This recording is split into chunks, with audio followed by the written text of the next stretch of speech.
long. Funny how disconnected some players are from the realities of game development, and yet they speak with complete authority. I mean, I can guess what it takes to make a Hostess Twinkie, but I don't work in the factory, so what the hell do I know? Not a thing. Part of me really gets it.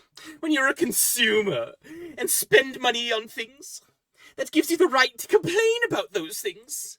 I spend a lot of money on games every year, and sometimes it takes a lot for me not to scream into the internet's collective consciousness.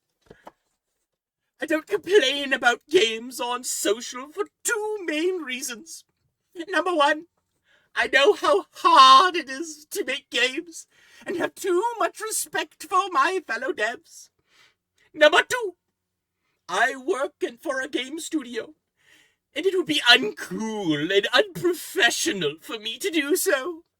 But sometimes I want to, oh boy. Most people don't have these constraints and are free to post whatever they want. The internet is a glorious, wild, wild west, and I wouldn't have it any other way. And there was a time when I exercised that right very freely. When I was writing game reviews for the Adrenaline Vault forever ago, I was absolutely the person who would say whatever I wanted about a game, good or bad. Sometimes the good was over-enthusiastically too good, and sometimes the bad was me being a sarcastic asshat. But throughout that time, I actually had no inkling what game development was actually like. How hard the designers, programmers, artists, producers, and everyone else worked. The struggle to bring a vision to life with constantly shifting resources. The stress. This isn't me complaining about my job. I've experienced all these things, and will again. It's the nature of AAA game development. But I also have a great position, and am still gainfully employed after 21 plus years. A blessing considering the thousands of layoffs this year. I'm not trying to change anyone's minds because the internet. But given my position, I can't not share the truth. And that truth is, nobody sets out to make bad games. And most game devs are incredibly talented, even if the game they release isn't up to par. See, I never knew this before. But if nothing else, video game development is a series of concessions and tough decisions. There's that perfect game you want to make, and then there's the game you can make.